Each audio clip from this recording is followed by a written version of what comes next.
વિદ્યાર્થી મિત્રો, આજે આપણે વાત કરીએ છીએ વીમાના પ્રકારો વિશે. ખાસ ધ્યાન રાખજો, વીમાના મુખ્ય બે પ્રકાર છે, જીવનનો વીમો અને સામાન્ય વીમો. આપણે વાત કરવા જઈ રહ્યા છીએ જીવનના વીમા વિશે. તો જીવનના વીમા વિશે વાત કરીએ તો તેમાં મુખ્ય બે વીમા છે, જિંદગીનો વીમો અને હયાતીનો વીમો. જોઈએ જીવનનો વીમો, એમાં મુખ્ય બે ભાગ છે, જેમાં પ્રથમ છે જિંદગીનો વીમો. જોઈ શકો છો, જે વ્યક્તિનો વીમો લીધો હોય તે વ્યક્તિનું મૃત્યુ થાય ત્યારે તેના વારસદારને વીમા કંપની નક્કી કરેલી રકમ ચૂકવવાનું વચન આપે તેવા કરારને જિંદગીનો વીમો કહેવામાં આવે છે. વીમો ઉતરાવનાર વ્યક્તિ નક્કી કરેલ પ્રીમિયમ નક્કી કરેલા સમયાંતરે અને આજીવન ભરે છે. જિંદગી અમૂલ્ય છે, તેથી તેની કિંમત નક્કી થઈ શકતી નથી. વીમો ઉતરાવનાર પોતાની જિંદગીનું જે મૂલ્ય આંકે તે અને પોતાની પ્રીમિયમ ચૂકવવાની ક્ષમતાના આધારે વીમાની રકમ નક્કી કરે છે. આમ અહીં નુકસાન વળતરનો સિદ્ધાંત અમલમાં મુકાતો નથી. વ્યક્તિના મૃત્યુ સમયે જો કારણ શંકાસ્પદ હોય તો વીમા કંપની પોલિસીની પૂરી રકમ ચૂકવવા બંધાયેલી છે. તો વિદ્યાર્થી મિત્રો, જ્યારે જિંદગીના વીમા વિશે લખવાની વાત આવે તો તમે લખી શકો છો કે જે વ્યક્તિ વીમો લીધો હોય તે વ્યક્તિનું મૃત્યુ થાય ત્યારે તેના વારસદારને વીમા કંપની નક્કી કરેલ રકમ ચૂકવવાનું વચન આપે છે. તેવા કરારને જિંદગીનો વીમો કહેવામાં આવે છે. અને આ વીમો ઉતરાવનાર વ્યક્તિએ જ્યાં સુધી જીવે ત્યાં સુધી આજીવન નક્કી કરેલી રકમ ભરવી પડે છે. કઈ રકમ? જે પ્રીમિયમ લખ્યું છે તે. આ ઉપરાંત અહીંયા જોવાનું ખાસ કે અહીંયા જીવનના વીમામાં નુકસાન વળતરનો સિદ્ધાંત લાગુ પડતો નથી. આ ઉપરાંત અહીંયા શંકાસ્પદ શબ્દ વાપર્યો છે, એટલે કે સંપૂર્ણ ભરોસાના સિદ્ધાંતનો પણ અમલ થયેલો હોવો જોઈએ. જો થાય તો જ વીમા કંપની પોલિસીની પૂરી રકમ ચૂકવવા બંધાયેલી છે. આ ખાસ ધ્યાન રાખજો. તમે ટૂંકમાં લખી શકો છો. હવે આગળ જોઈએ આપણે હયાતીનો વીમો. વ્યક્તિએ નક્કી કરેલી વીમા મુદત પૂરી થાય ત્યારે તે વ્યક્તિને અથવા નક્કી કરેલી મુદત પૂરી થાય તે પહેલા જો વ્યક્તિનું મૃત્યુ થાય તો તેના વારસદારને નક્કી કરેલી રકમ વીમા કંપની ચૂકવવાનું વચન આપે તેવા કરારને હયાતીનો વીમો કહેવામાં આવે છે. આ વચનના બદલામાં આવેજ તરીકે વીમો ઉતરાવનાર વ્યક્તિ નક્કી કરેલી પ્રીમિયમની રકમ નક્કી કરેલા સમયાંતરે નક્કી કરેલી વીમા મુદત સુધી ભરે છે. અહીંયા ખાસ ધ્યાન રાખો કે જે વ્યક્તિ વીમો લીધો છે તે વ્યક્તિ નક્કી કરેલી મુદત પહેલા મૃત્યુ પામે. ખાસ ધ્યાન રાખો, અહીંયા નક્કી કરેલી મુદત પૂરી થાય તે પહેલા મૃત્યુ થાય તો વારસદારને નક્કી કરેલી રકમ વીમા કંપની ચૂકવવાનું વચન આપે છે. અને વીમો લેનારનું મૃત્યુ થાય ત્યારબાદ તેના વારસદારે કોઈ પણ રકમ ભરવાની હોતી નથી. આ ખાસ બાબત ધ્યાન રાખવાની છે. તો આપણે વાત કરી જીવનના વીમા વિશે. બે વીમા વિશે વાત કરીએ આપણે, જિંદગીનો વીમો અને હયાતીનો વીમો. હવે આપણે આગળ વાત કરવા જઈએ સામાન્ય વીમા વિશે. તો સામાન્ય વીમા વિશે જોઈએ તો સામાન્ય વીમાના 3 પ્રકાર છે. ખાસ ધ્યાન રાખજો, માલની હેરફેરનો વીમો, માલની હેરફેરનો વીમો, આગનો વીમો અને અન્ય સામાન્ય વીમો. સામાન્ય વીમાની અંદર ખાસ ધ્યાન રાખજો 3 પ્રકાર છે, માલની હેરફેરનો વીમો, આગનો વીમો અને અન્ય સામાન્ય વીમો. તો અહીંયા જુઓ, માલની હેરફેરનો જે વીમો છે એમાં પણ 3 ભાગ પડે છે.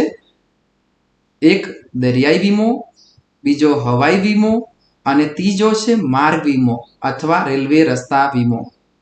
આ ખાસ ધ્યાન રાખવાનું છે.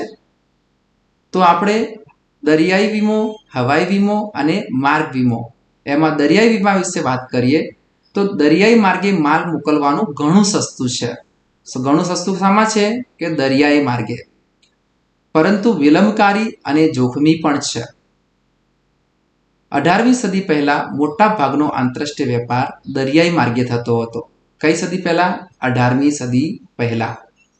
આથી વીમાનો આ પ્રકાર સૌથી જૂનો અને સર્વવ્યાપી છે. ખાસ ધ્યાન રાખજો, દરિયાઈ વીમો સૌથી જૂનો અને સર્વવ્યાપી વીમો છે.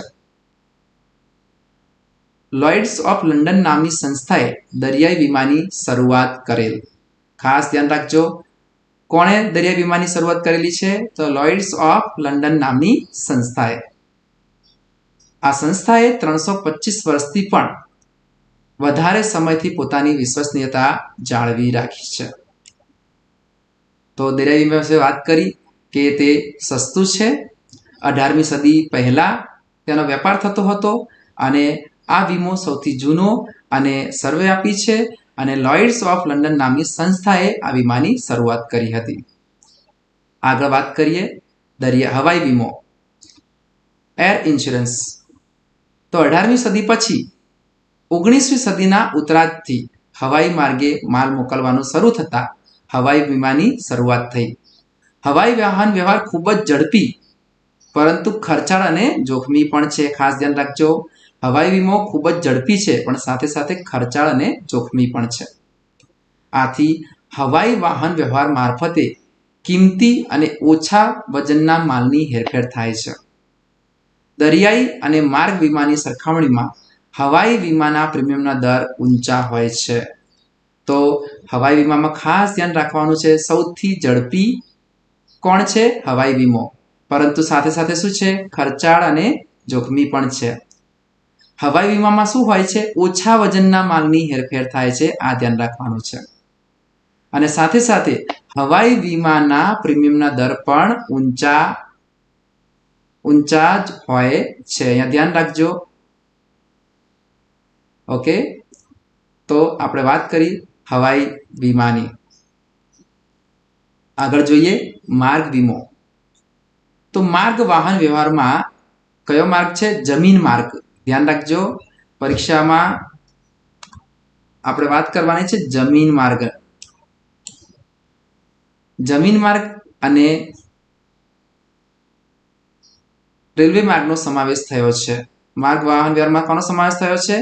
જમીન માર્ગ અને રેલવે માર્ગની વાત છે. જમીન તથા રેલવે માર્ગ માલની હેરફેરના જોખમોમાં ખાસ કરીને ચોરી, લૂંટફાટ, માલ હેરફેરનું નુકસાન વગેરે હોય છે. આ જોખમોની સામે રક્ષણ મેળવવા માર્ગ વીમો લેવામાં આવે છે. તો પ્રશ્ન ધ્યાન રાખજો, માર્ગ વીમો ક્યારે લેવામાં આવે છે? કે ચોરી, લૂંટફાટ અને માલ હેરફેરનું નુકસાન હોય ત્યાં માર્ગ વીમો અથવા રેલવે રસ્તા વીમો લેવામાં આવે છે. તો આપણે સામાન્ય વીમાની વાત કરી, જેમાં દરિયા વીમો, હવાઈ વીમો અને માર્ગ વીમો વિશે વાત કરી. ફરીથી આપણે પુનરાવર્તન કરી લઈએ. સૌથી સસ્તો વીમો કયો છે? દરિયાઈ વીમો, જે 18મી સદી પહેલા ઉપયોગમાં લેવાતો હતો. અને સૌથી જૂનો અને સર્વવ્યાપી છે દરિયાઈ વીમો. દરિયાઈ વીમાની શરૂઆત લોઇડ્સ ઓફ લંડન નામની સંસ્થાએ કરી હતી. હવાઈ વીમો ખૂબ જ જોખમી અને ખર્ચાળ છે પરંતુ સાથે સાથે ખૂબ જ ઝડપી પણ છે. હવાઈ વાહન વ્યવહારમાં કિંમતી અને ઓછા માલની હેરફેર કરવામાં આવે છે, જેમાં દરિયાઈ અને માર્ગ વીમા કરતાં હવાઈ વીમાના પ્રીમિયમ દર ખૂબ ઊંચા હોય છે. આ રીતે તમે હવાઈ વીમો લખજો. ત્રીજો મુદ્દો માર્ગ વીમો, રેલવે રસ્તા વીમો. આ સ્વાભાવિક રીતે તમને ખ્યાલ છે, માર્ગની રસ્તા ઉપર જેની હેરફેર થતી હોય ત્યાં જોખમ તો રહેલું જ હોય છે, જેમ કે ચોરી, લૂંટફાટ, માલ હેરફેર, નુકસાન વગેરે. તો આ જોખમોની સામે રક્ષણ મેળવવું જ હોય તો માર્ગ વીમો લેવાની જરૂર પડશે. હવે આપણે વાત કરીએ આગનો વીમો.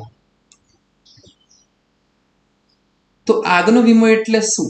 તો કે માલ તેમજ મિલકતને ચોક્કસ રીતે લાગેલી આગને પરિણામે પૂર્ણ અથવા અંશતઃ નુકસાન થાય. અહીંયા ખાસ ધ્યાન રાખજો, અંશતઃ નુકસાન થાય અથવા તો તે નાશ પામે તો નુકસાન વળતર આપવાના વચનના બદલામાં પ્રીમિયમનું અવેજ મેળવવાના કરારને આગનો વીમો કહે છે.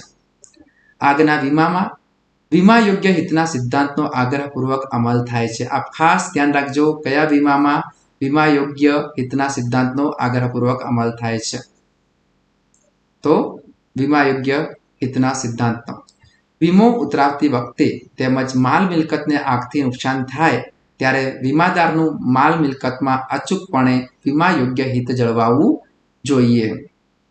વીમાદારની વાત કરી છે તો ધ્યાનથી જુઓ. આગનો વીમો તો ધંધામાં ઘણીવાર આગનો લીધે નુકસાન થતું હોય છે. ક્યારેક માલ પૂરેપૂરો બળી જતો હોય છે અથવા અંશતઃ નુકસાન થતું હોય, અને આ જ્યારે નુકસાન થાય તો તેની સામે રક્ષણ મેળવવા માટે એક ચોક્કસ પ્રકારનું પ્રીમિયમ ભરવાની જરૂર પડતી હોય છે, જેના બદલામાં કંપની અવેજ તરીકે વળતર આપતી હોય છે.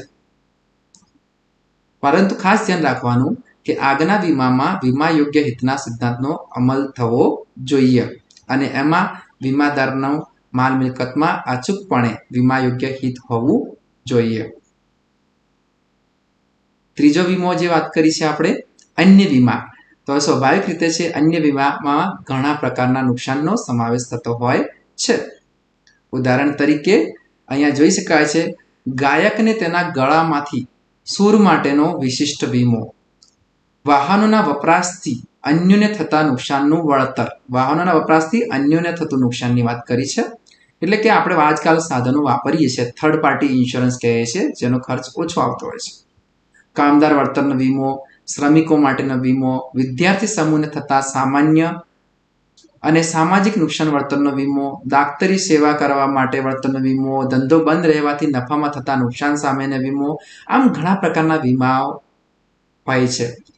પરંતુ જ્યારે તમારે લખવાની વાત આવે અન્ય વીમામાં, તો ધ્યાન રાખો આજકાલ જે વધારે વપરાશમાં ઉપયોગમાં લેવામાં આવે છે વીમાઓ, જેવા કે સ્વાસ્થ્યનો વીમો, વાહનનો વીમો, પછી કુદરતી આપત્તિઓ આવતી હોય ત્યારે તેની સામે રક્ષણ મેળવવાનો વીમો, ઢોર ઢાંખર માટેનો વીમો. આવા જે ખાસ ખાસ મુદ્દાઓ છે એને ધ્યાન રાખી અને તમે અન્ય વીમામાં તેનો ઉલ્લેખ કરી શકો છો. અહીંયા જોઈ શકો છો વ્યક્તિના આરોગ્યની જાળવણી અને સારવાર પાછળ ઘણો ખર્ચ કરવો પડતો હોય છે. વીમો ઉતરાવનાર વ્યક્તિને નક્કી કરેલી શરતો અનુસાર વીમા કંપની પ્રીમિયમના બદલામાં માંદગીનો ખર્ચ ભરપાઈ કરી આપે તેને પોલિસીને સ્વાસ્થ્યનો વીમો કહે છે. ધ્યાન રાખજો, સ્વાસ્થ્યનો વીમો એટલે શું? અહીંયા ધ્યાન રાખવાનું, સ્વાસ્થ્યનો વીમો મેડિક્લેમ ઇન્સ્યોરન્સ કહેવામાં આવે છે કે મેડિકલ પાછળ ઘણો બધો ખર્ચ થતો હોય છે. એટલે વ્યક્તિ એવું વિચારે કે ભવિષ્યમાં જો અચાનક કોઈ બીમારી આવી જાય અને એ સમયે પોતાની પાસે પૈસા ન હોય તો શરૂઆતમાંથી જ એ મેડિક્લેમ લઈ લેતા હોય છે, જેથી હોસ્પિટલનો જે પણ આકસ્મિક ખર્ચ આવે એમને ભરપાઈ વીમા કંપની કરી આપતી હોય છે. તો તેવી વીમા પોલિસીને સ્વાસ્થ્યનો વીમો કહે છે.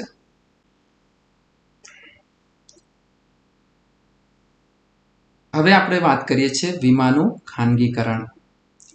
તો ભારતમાં વીમાની શરૂઆત ખાનગી ક્ષેત્રથી થઈ હતી.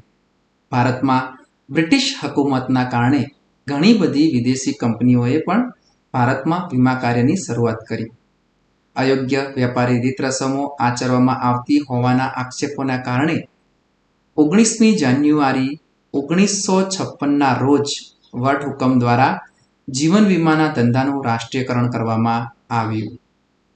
આ ખાસ ધ્યાન રાખજો, 19મી જાન્યુઆરી 1956ના રોજ વટહુકમ દ્વારા જીવન વીમાના ધંધાનું રાષ્ટ્રીયકરણ કરવામાં આવ્યું અને ભારતીય જીવન વીમા નિગમની સ્થાપના થઈ, જેને આપણે LIC તરીકે ઓળખીએ છીએ. પરીક્ષામાં પ્રશ્ન પૂછાય LICનું પૂરું નામ શું છે? તો LIC life insurance corporation of India. જીવન વીમા ક્ષેત્રે ભારતીય જીવન વીમા નિગમના એક હથ્થો ઇજારાની શરૂઆત થઈ. સામાન્ય વીમાની શરૂઆત ભારતમાં બ્રિટિશરો દ્વારા થઈ હતી. આ પણ ધ્યાન રાખજો કે ભારતમાં સામાન્યની શરૂઆત કોના દ્વારા થઈ હતી? તો બ્રિટિશરો દ્વારા. સામાન્ય વીમા ઉપર સમયાંતરે નિયંત્રણ મુકાતા રહ્યા, જે આઝાદી પછી પણ ચાલુ રહ્યા.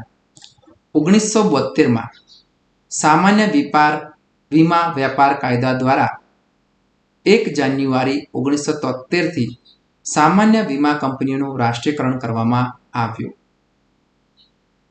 વીમા ક્ષેત્રની કામગીરીની સમીક્ષા માટે એક સમિતિની રચના થઈ, જેના અહેવાલના કારણે ભારત સરકારે વિદેશી વીમા કંપનીઓને ભારતીય કંપનીઓ સાથે સહયોગમાં વીમાનો ધંધો કરવાની જોગવાઈ કરી અને 1999માં વીમા નિયમન અને વિકાસ સત્તા એટલે કે ઇરડાની સ્થાપના થઈ.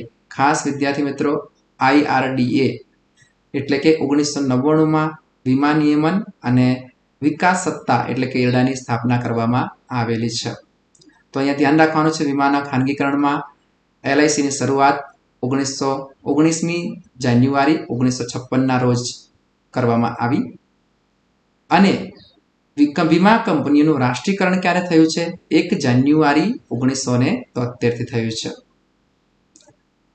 આગળ વાત કરીએ આપણે વીમા નિયમન અને વિકાસ સત્તા.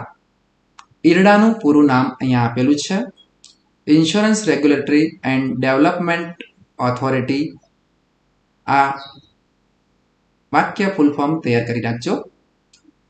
જે ભારતની સર્વોચ્ચ ઇરડા ભારતની સર્વોચ્ચ સ્વાયત્ત અને કાયદાકીય સંસ્થા છે, જે વીમાના ક્ષેત્રના નિયમન અને વિકાસનું કાર્ય સંભાળે છે. આ ખાસ ધ્યાન રાખજો, ઇરડાનું કામગીરી શું છે. ઇરડા એક્ટ 1999 દ્વારા ખાનગી વીમા કંપનીઓ માટે વીમા ક્ષેત્રના દ્વાર ખોલવામાં આવ્યા અને આવી ખાનગી વીમા કંપનીઓમાં વિદેશી સીધું રોકાણ, જેને ખાસ ધ્યાન રાખજો FDI ફોરેન ડાયરેક્ટ ઇન્વેસ્ટમેન્ટ, કેટલા ટકા સુધી? 26% સુધીની મર્યાદામાં કરવા માટેની મંજૂરી આપવામાં આવી, જે વર્ષ 2015માં વધારીને 49% સુધી કરવામાં આવી છે. આમ વિદેશી વીમા કંપનીઓ ભારતીય વીમા કંપનીમાં સીધું 49% સુધીનું મૂડીરોકાણ કરી શકે છે. ઇરડાના મુખ્ય ઉદ્દેશોમાં વીમા ધારકોને વધુ પસંદગી મળે, વીમા કંપનીઓ વચ્ચે તંદુરસ્ત સ્પર્ધા દ્વારા ઓછા પ્રીમિયમે વધુ સારી સેવા મળે, અર્થતંત્ર માટે ભંડોળ મેળવવા, વીમા કંપનીઓમાં સ્વનિયંત્રણ લાવવું, ફરિયાદ નિવારણ તંત્રની વ્યવસ્થા કરવી વગેરે છે. તો ખાસ વિદ્યાર્થી મિત્રો, ઇરડા વિશે લખવાની વાત આવે ત્યારે તમારે સૌથી પહેલા ધ્યાન રાખવાનું છે ઇરડાનું ફૂલ ફોર્મ, પૂરું નામ તૈયાર કરી નાખો. તો કે ઇરડાનું પૂરું નામ છે insurance regulatory and development authority, જે ભારતની સર્વોચ્ચ અને સ્વાયત્ત કાયદાકીય સંસ્થા છે, જે વીમા ક્ષેત્રના વિકાસનું કાર્ય સંભાળે છે. વિકાસનું કાર્ય સંભાળે છે કોનું? વીમા ક્ષેત્રના નિયમો વગેરે. એક બીજું નામ યાદ રાખજો કે વીમા કંપનીમાં FDI, જેનું પૂરું નામ છે ફોરેન ડાયરેક્ટ ઇન્વેસ્ટમેન્ટ, જે શરૂઆતમાં 26% સુધી હતું, પણ ત્યારબાદ કોઈ પણ વિદેશી કંપની ભારતીય કંપનીમાં સીધું કેટલા ટકા રોકાણ કરી શકે છે? 49%. પરીક્ષામાં પ્રશ્ન પૂછાઈ શકે છે કે વિદેશી કંપનીઓ ભારતીય કંપનીઓમાં સીધું કેટલા ટકા સુધી રોકાણ કરી શકે છે? તો કે 49%.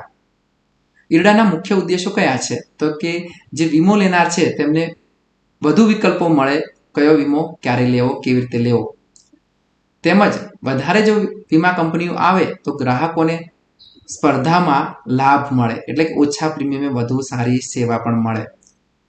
કોઈ ગ્રાહકને કોઈ મુશ્કેલી હોય વીમા કંપની બાબતે તો તેઓ સીધા ઇરડામાં રજૂઆત કરી શકે છે, એટલે કે ફરિયાદ નિવારણ તંત્રની વ્યવસ્થા પણ કામ કરવાનું છે. ઇરડાના લીધે અર્થતંત્રને ભંડોળ મેળવવા માટે પણ ઉપયોગી સાબિત થાય છે. આ રીતે આપણે વીમા નિયમન અને વિકાસ સત્તા ઇરડા વિશે વાત કરી. આગળ જોઈએ, હવે આપણે વાત કરીએ ટપાલ સેવાઓ.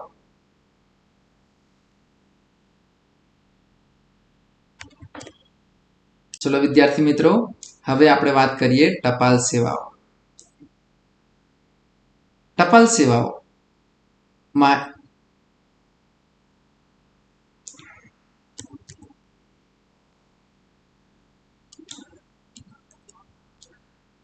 વિદ્યાર્થી મિત્રો, ચલો હવે આપણે વાત કરીએ ટપાલ સેવાઓ વિશે. લેખિત માહિતી સંચારમાં ટપાલ સેવાઓ મહત્વની છે. ટપાલ સેવા દ્વારા માહિતી એક જગ્યાએથી બીજી જગ્યાએ ઝડપથી અને ક્ષતિરહિત પહોંચાડવી જરૂરી છે. આજકાલ ખાનગી ટપાલ સેવા, જેને આપણે કુરિયર સર્વિસ તરીકે ઓળખીએ છીએ, અને આંગળીયા દ્વારા પણ આવી સેવા મળી શકે છે. અને ભારત સરકારના ટપાલ ખાતા દ્વારા પણ આવી સેવાઓ વ્યક્તિને અને ધંધાકીય એકમોને મળી શકે છે. 150 વર્ષ એટલે કે 150 કરતાં વધુ વર્ષોથી ભારતીય ટપાલ ખાતું દેશમાં માહિતી સંચારની સેવા પૂરું પાડતું મહત્વનું ખાતું છે.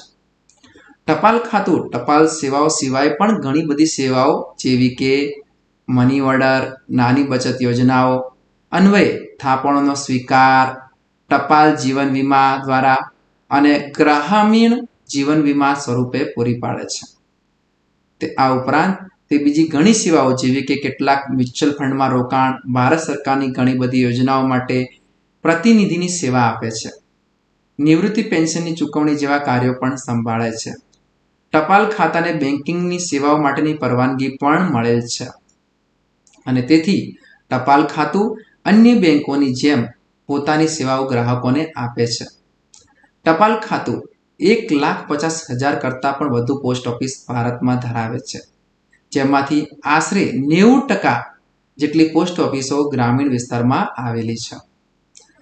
તો વિદ્યાર્થી મિત્રો, ટપાલ સેવા વિશે ખાસ જોઈ શકો છો કે એક જગ્યાએથી બીજી જગ્યાએ માહિતી પહોંચાડવા માટે ટપાલ ખાતું ખૂબ જ મહત્વનો ભાગ ભજવે છે. 150 વર્ષ કરતાં પણ વધુ વર્ષથી ટપાલ ખાતું નિયમિત પોતાની સેવાઓ પૂરી પાડી રહ્યું છે. ટપાલ ખાતું ફક્ત ટપાલ જ નહીં, મની ઓર્ડર, નાની બચત યોજનાઓ, થાપણો સ્વીકારવી, મ્યુચ્યુઅલ ફંડમાં રોકાણ, પ્રતિનિધિ એજન્ટની સેવાઓ આપવી, પેન્શન થયેલી વ્યક્તિને પેન્શનની ચૂકવણી કરવી વગેરે સેવાઓ પણ આજકાલ ટપાલ ખાતું આપતું હોય છે. સાથે સાથે આજનું ટપાલ ખાતું એટલે કે પોસ્ટ ઓફિસ બેંકની સેવાઓ પણ આપવા લાગી છે અને તેના માટે તેને પરવાનગી પણ મળી ગયેલ છે. અને ખાસ ધ્યાન રાખજો કે પોસ્ટ ઓફિસો 90% જેટલી ગ્રામ્ય વિસ્તારમાં આવેલી છે. આ ખાસ ધ્યાન રાખજો. હવે આગળ જોઈએ ટપાલ સેવાની અંદર પોઈન્ટ 1, જેને સામાન્ય ટપાલ પત્રો કહીએ. તો આ સામાન્ય ટપાલ જે છે એ પત્ર કે પરબીડિયાના સ્વરૂપમાં મોકલી શકાય છે. નંબર 2, નોંધાયેલી ટપાલ, જેને આપણે આરપીએડી તરીકે ઓળખીએ છીએ. ધ્યાન રાખજો, રજિસ્ટર્ડ પોસ્ટ લખ્યું છે, શોર્ટમાં આરપીએડી તરીકે પણ આપણે એને ઓળખીએ છીએ, એટલે કે રજિસ્ટર્ડ પોસ્ટ. ટપાલ ખાતું નોંધાયેલી ટપાલ એટલે કે રજિસ્ટર્ડ પોસ્ટની સેવા આપે છે. આવી નોંધાયેલી ટપાલ જેને મોકલવામાં આવી હોય તેને ડિલિવરી આપવામાં આવે છે. આવી સેવા માટે સામાન્ય ટપાલ કરતાં વધુ કિંમત ચૂકવવી પડે છે. જો ખાસ ધ્યાન રાખજો, નોંધાયેલી ટપાલ રજિસ્ટર્ડ પોસ્ટ વધુ કિંમત ચૂકવવી પડે છે. જો મોકલનારને નોંધાયેલી ટપાલ મોકલેલ વ્યક્તિને મળી છે તેના પુરાવા સ્વરૂપે તેની સહી જોઈતી હોય તો સ્વીકૃતિ મેળવવા માટે થોડી વધારાની રકમ પણ ચૂકવવાની રહે છે. સ્વીકૃતિ માટે એટલે કે સાદી ટપાલ કરતાં આ ટપાલની કિંમત થોડી વધારે ચૂકવવી પડે છે. પણ આમાં ટપાલ મળી ગઈ છે એનો પુરાવો પણ મળી જાય છે, એટલે કે વધારે સુરક્ષિત પણ છે. એટલે મોટે ભાગે આજકાલ રજિસ્ટર્ડ પોસ્ટથી આપણે માહિતી મોકલતા હોઈએ છીએ અથવા મંગાવતા હોઈએ છીએ. ત્રીજી સેવા છે આપણી પાર્સલ સેવાઓ. જે વસ્તુની હેરફેર કાયદા દ્વારા પ્રતિબંધિત ન હોય તેવી બધી જ વસ્તુઓ પાર્સલ દ્વારા એક જગ્યાએથી બીજી જગ્યાએ મોકલી શકાય છે. જરૂરિયાત મુજબ આવા પાર્સલનો વીમો પણ લઈ શકાય છે. કોઈ પણ પોસ્ટ ઓફિસથી પાર્સલનું બુકિંગ કરી શકાય છે. સામાન્ય રીતે પાર્સલ મોકલનાર પાર્સલ મોકલવાની ફી પોસ્ટ ઓફિસને ચૂકવે છે. અહીંયા ખાસ ધ્યાન રાખજો, પાર્સલ મોકલવાની જે ફી હોય છે એ પોસ્ટ ઓફિસને ચૂકવવાની હોય છે. પણ આ પાર્સલ સેવાની અંદર જે કાયદામાં પ્રતિબંધિત નથી એવી વસ્તુઓ જ મોકલી શકાશે. આ ખાસ ધ્યાન રાખજો. બીજું નામ છે વીપીપી, જેને કહેવામાં આવે છે, વીપીપીનું પૂરું નામ છે વેલ્યુ પેએબલ પોસ્ટ. આ ખાસ ધ્યાન રાખજો, પરીક્ષામાં અને સામાન્ય જીકે હોય છે, જનરલ નોલેજ, એમાં પણ આ પ્રશ્ન પૂછાતો હોય છે. પહેલા વેલ્યુ પેએબલ પોસ્ટ તરીકે ઓળખાતું હતું, હવે આપણે આને વેલ્યુ પેએબલ પોસ્ટ અથવા વેલ્યુ પેએબલ પાર્સલ તરીકે પણ ઓળખી શકીએ છીએ. બંને સાચું છે. ઉત્પાદક કે વેપારી ગ્રાહકના ઓર્ડર પ્રમાણે પાર્સલથી ટપાલ ખાતા દ્વારા માલ મોકલાવે છે, જે માટે માલ મળે ત્યારે ગ્રાહક પાર્સલ સેવાની કિંમત તથા માલની નક્કી કરેલી કિંમતની ચૂકવણી ટપાલ ખાતાને કરે છે. ટપાલ ખાતું મેળવેલ રકમ ઉત્પાદક કે વેપારીને ચૂકવે છે. અહીંયા ઉત્પાદક કે વેપારીને ચૂકવે છે. ખાસ ધ્યાન રાખો કે કોઈ વસ્તુ તમે મંગાવી છે, બરાબર, તો વેપારી એ પોસ્ટ ઓફિસમાં માલ મોકલશે.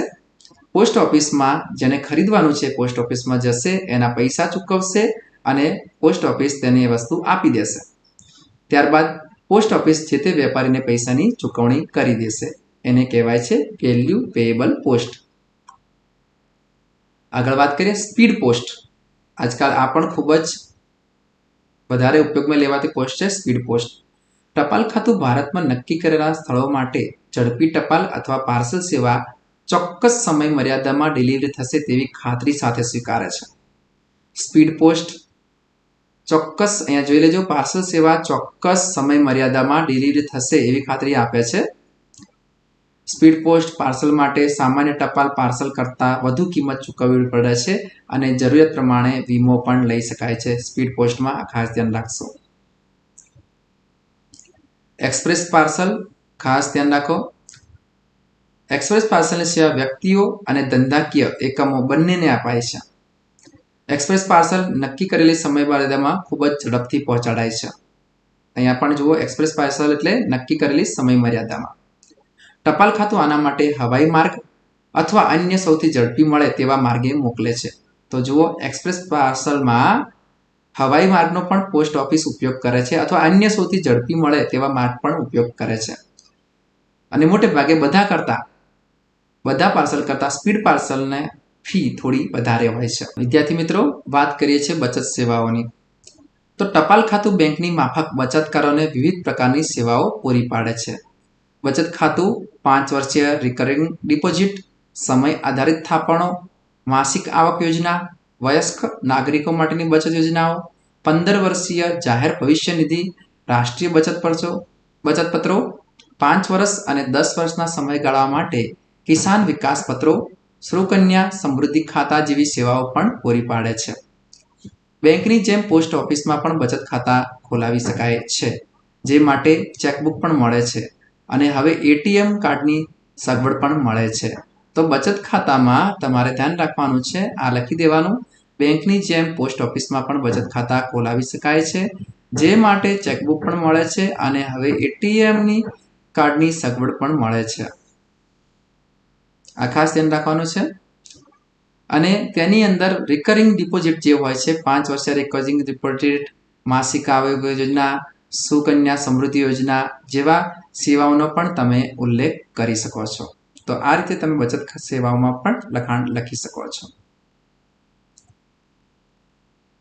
આગળ જોઈએ આપણે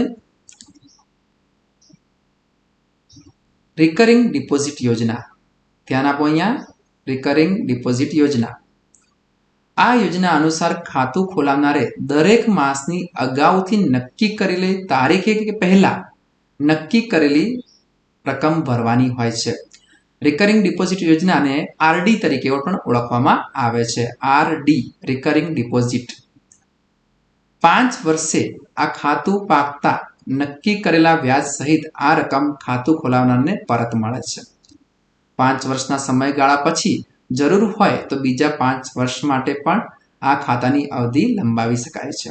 તો અહીંયા ધ્યાન રાખો કે આરડી એટલે કે રિકરિંગ ડિપોઝિટ યોજનામાં ખાતું ખોલાવનારે દરેક માસની અગાઉથી નક્કી કરેલી તારીખે અથવા તેના પહેલા નક્કી કરેલી રકમ ભરવાની છે. ઉદાહરણ તરીકે 100 રૂપિયા દર મહિને નક્કી કરેલા હોય, ધારો કે 5 જાન્યુઆરી, તો દર મહિનાની 5મી તારીખે અથવા તો તે પહેલા એ ખાતું ખોલાવનારે રકમ ભરવાની રહેશે. 5 વર્ષ સુધી આ પૈસા પોસ્ટમાં જમા રહેશે અને 5 વર્ષ પછી નક્કી કરેલા વ્યાજ સહિત આ રકમ ખાતું ખોલાવનારને પરત મળશે. અને 5 વર્ષ પછી જો એને ખાતું લંબાવવું હોય તો તે અવધિ લંબાવી શકે છે. અવધિ એટલે કે સમય. આ ધ્યાન રાખજો, એટલે કે રિકરિંગ ડિપોઝિટ યોજના. બીજો પોઈન્ટ છે ટાઈમ ડિપોઝિટ. પોસ્ટ ઓફિસમાં બાંધી મુદતની થાપણની જેમ ટાઈમ ડિપોઝિટની સેવા મળે છે. ટાઈમ ડિપોઝિટ 1, 2, 3 અથવા 5 વર્ષ માટે 200 અથવા તેના ગુણાંકમાં ગમે તેટલી રકમ મૂકી શકાય છે. ધ્યાન રાખજો, અહીંયા ટાઈમ ડિપોઝિટમાં ₹200 અથવા તેની ગુણાંકમાં ગમે તેટલી રકમ મૂકી શકાય છે. વ્યાજની ગણતરી ટાઈમ ડિપોઝિટમાં દર 3 માસે થાય છે, પરંતુ વ્યાજની ચૂકવણી વાર્ષિક ધોરણે થાય છે. ધ્યાન રાખજો, અહીંયા ટાઈમ ડિપોઝિટમાં મુદત આપેલી છે 1, 2, 3 અથવા 5 વર્ષ માટે. 200ના ગુણાંકમાં ગમે તેટલી રકમ મૂકી શકો છો. વ્યાજની ગણતરી દર 3 માસે થાય, પરંતુ ચૂકવણી વાર્ષિક થાય છે. એક પોસ્ટ ઓફિસમાંથી બીજી પોસ્ટ ઓફિસમાં આવું ખાતું ફેરબદલી કરી શકાય છે.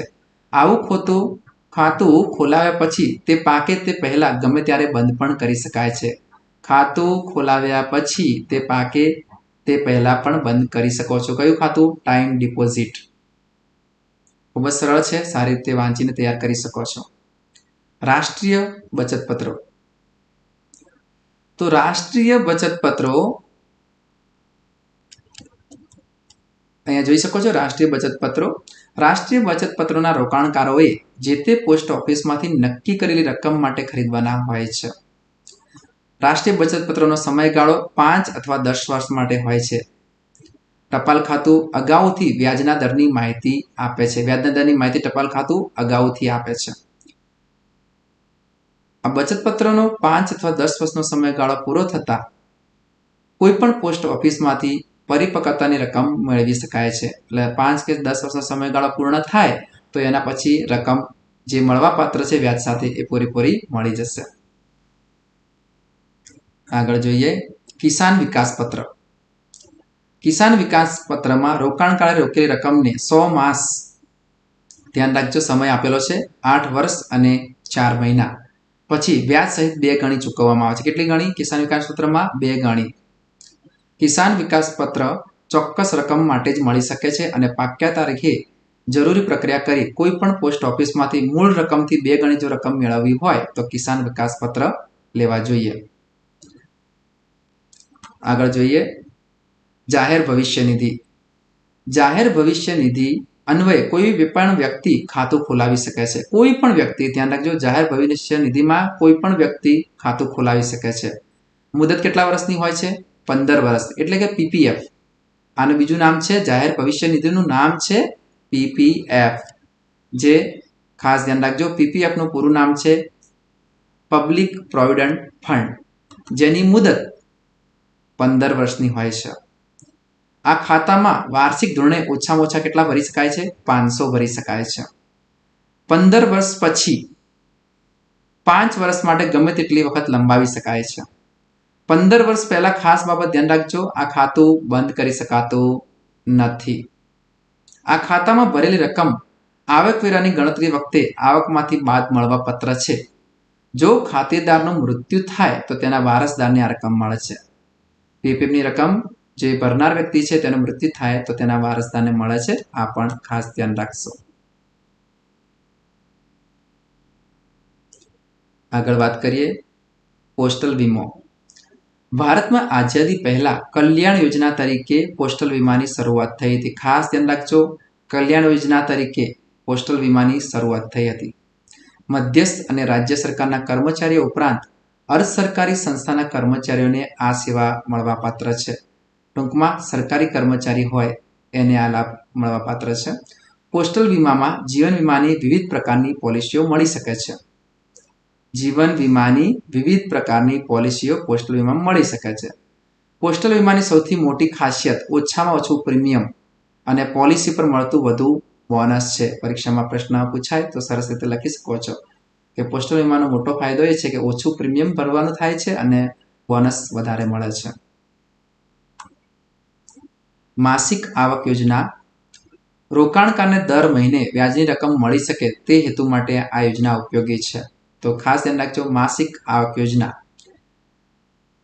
કે દર મહિને વ્યક્તિને વ્યાજની રકમ મળે. આ યોજના હેઠળ વ્યક્તિગત રીતે અથવા બીજી વ્યક્તિ સાથે સંયુક્ત ખાતું પણ ખોલાવી શકાય છે. માસિક આવક યોજનાનો સમયગાળો કેટલા વર્ષ માટે છે? 5 વર્ષ માટે છે. એક પોસ્ટ ઓફિસમાંથી બીજી પોસ્ટ ઓફિસમાં ફેરબદલી પણ કરી શકાય છે અને 1 વર્ષ બાદ કેટલીક શરતોને આધીન રોકાણની રકમ પરત લઈ શકાય છે, એટલે કે ઉપાડી શકાય છે. માસિક આવક યોજના. આગળ જોઈએ મની ઓર્ડર. એક સ્થળેથી બીજા સ્થળે જો નાણાં મોકલવાના હોય અને આ જે સેવા આપે છે તેને પોસ્ટ ઓફિસ સેવા આપતી હોય છે અને તેના માટે કમિશન પણ ચૂકવવું પડતું હોય છે. જે વ્યક્તિને નાણાં મોકલવામાં આવ્યા હોય તે વ્યક્તિની નાણાં મળ્યા બદલની પહોંચમાં સહી લેવામાં આવે છે અને નાણાં મોકલનારને પહોંચાડવામાં આવે છે. તો મની ઓર્ડર એટલે શું? કે એક સ્થળેથી બીજા સ્થળે નાણાં મોકલવાની વ્યવસ્થા, જેના માટે પોસ્ટ ઓફિસને કમિશન ચૂકવવું પડે છે અને જેને પૈસા મળ્યા હોય તેની સહી લેવામાં આવે છે અને નાણાં મોકલને પહોંચાડવામાં આવે છે. આજકાલ ટપાલ ખાતા દ્વારા ઓનલાઈન ટેકનોલોજીના ઉપયોગથી ઇન્સ્ટન્ટ મની ઓર્ડર, આઈએમઓનું પૂરું નામ શું છે? પરીક્ષામાં પ્રશ્ન પૂછાય છે કે આઈએમઓનું પૂરું નામ શું છે? ઇન્સ્ટન્ટ મની ઓર્ડર શરૂ કરાયા છે, જેના દ્વારા 1000 થી 50,000 સુધીની રકમ, આઈએમઓની રકમની મર્યાદા કેટલી છે? 1000 થી 50,000 સુધીની રકમ ભારતના કોઈ પણ સ્થળે ફક્ત એક જ દિવસમાં પ્રાપ્ય બને છે, જેનું નામ છે આઈએમઓ. નાણાં મોકલનારે પોસ્ટ ઓફિસને નાણાં તથા કમિશનની રકમ ચૂકવવાની સાથે જ તેની પહોંચ અને એક ખાનગી નંબર સીલબંધ કવરમાં આપવામાં આવે છે. નાણાં મોકલનાર જેને નાણાં મોકલાવવા માંગે તેને આ ખાનગી નંબર આપે છે. નાણાં મેળવનારે ફોટાવાળો ઓળખપત્ર અને ખાનગી નંબર પોસ્ટ ઓફિસમાં રજૂ કરવાથી મની ઓર્ડરની રકમ મેળવી શકે છે. ટપાલ ખાતા દ્વારા ઈ મની ઓર્ડર, ઈએમઓની શરૂઆત. આઈએમઓ પછી જુઓ ઈ મની ઓર્ડર. ઈએમઓનું પૂરું નામ શું છે? ઈ મની ઓર્ડર. આ સેવા હાલમાં કેટલીક નિયત પોસ્ટ ઓફિસમાં જ મળે છે. ઈ મની ઓર્ડર દ્વારા 1 થી 5,000 સુધી રકમ મોકલી શકાય છે. આઈએમઓમાં 1 થી 50,000 અને ઈએમઓમાં 1 થી 5,000. આ નાણાં મોકલવા માટે ટપાલ ખાતું, વેબ સર્વિસીસ અને કમ્પ્યુટર નેટવર્કનો ઉપયોગ કરે છે. ઈ મની ઓર્ડર ઓનલાઈન ટેકનોલોજીનો ઉપયોગ કરે છે, માટે પૈસા મોકલનારે પોસ્ટ ઓફિસમાં રૂબરૂ જઈને કે પોતાના કમ્પ્યુટર કે મોબાઈલ દ્વારા વેબસાઇટમાં જઈ ઓનલાઈન બુકિંગ માટેનું ફોર્મ ભરવું પડે છે. ઈ મની ઓર્ડરમાં ફોર્મમાં જેને નાણાં મોકલવા માંગે છે તેનું નામ, સરનામું, પિનકોડ હોવો આવશ્યક છે. 24 કલાકમાં આ નાણાં વ્યક્તિને તેના સરનામે ચૂકવવામાં આવે છે. નાણાં મેળવતી વખતે ફોટો ધરાવતું ઓળખપત્ર રજૂ કરવું પડે છે. ઈ મની ઓર્ડરની સાથે જરૂરી હોય તો નક્કી કરેલા સંદેશામાંથી કોઈ એક સંદેશો પણ નાણાં મેળવનારને મોકલી શકાય છે. તો મની ઓર્ડર વિશે વાત કરી લઈએ ટૂંકમાં. પરીક્ષામાં લખવાનું થાય તો આ રીતે લખી શકો છો. મની ઓર્ડર એટલે કે પોસ્ટ ઓફિસ દ્વારા એક સ્થળેથી બીજા સ્થળે નાણાં મોકલવાની વ્યવસ્થા છે, જેમાં પોસ્ટ ઓફિસને કમિશન ચૂકવવું પડે છે અને જેને નાણાં મોકલવામાં આવ્યા હોય તે વ્યક્તિની પહોંચમાં સહી લેવામાં આવે છે અને નાણાં મોકલનારને પહોંચાડવામાં આવે છે. જેની અંદર 2 પદ્ધતિ વપરાય છે, એક આઈએમઓ અને બીજી છે ઈએમઓ. રૂપિયા 1000 થી 50,000 સુધીની રકમ પહોંચાડવા માટે એક જ દિવસમાં ભારતના કોઈ પણ સ્થળે તો આઈએમઓનો ઉપયોગ કરવામાં આવે છે, જેનું નામ છે ઇન્સ્ટન્ટ મની ઓર્ડર. આ આઈએમઓમાં એવું હોય છે કે પોસ્ટ ઓફિસ એક ખાનગી નંબર આપે છે, જે નાણાં મોકલનાર નાણાં મેળવનારને સીધો આ નંબર આપશે અને નાણાં મેળવનાર એ નંબર પોસ્ટ ઓફિસને આપીને રકમ મેળવી શકે છે. ઈ મની ઓર્ડરમાં 1 થી ₹5,000 ઇલેક્ટ્રોનિક મની ઓર્ડરની વાત કરી છે તેનો થાય છે અને એના નાણાં બીજા દિવસે નાણાં મેળવનારને મળી જાય છે. આ રીતે તમે મની ઓર્ડર લખી શકો છો. અન્ય આનુષંગિક સેવાઓ. ટપાલ ખાતા દ્વારા બીજી ઘણી સેવાઓ ઉપલબ્ધ છે. આનુષંગિક જેવી કે વિદેશી ચલણનું ખરીદ વેચાણ, વિદેશી ચલણમાં ટ્રાવેલર્સ ચેક, વિદેશી ચલણમાં અગાઉથી સંગ્રહિત રકમનું કાર્ડ, ડેબિટ કાર્ડ, વિદેશી ચલણમાં ડ્રાફ્ટ, કેટલાક મ્યુચ્યુઅલ ફંડમાં રોકાણ, ભારત સરકારની ઘણી બધી યોજનાઓ માટે એજન્ટ તરીકેની સેવા, બેન્કિંગની સેવા, પેન્શનરોને તેમના બચત ખાતામાં પેન્શનની ચૂકવણી, રેલવેની ટિકિટ બુકિંગ વગેરે જેવી સેવાઓ ટપાલ ખાતું આપે છે. ટપાલ ખાતું ખાસ ધ્યાન રાખજો, ભારત સરકારની માલિકીનું છે, માટે લોકોને ટપાલ ખાતાની સેવામાં વધુ વિશ્વાસ જોવા મળે છે.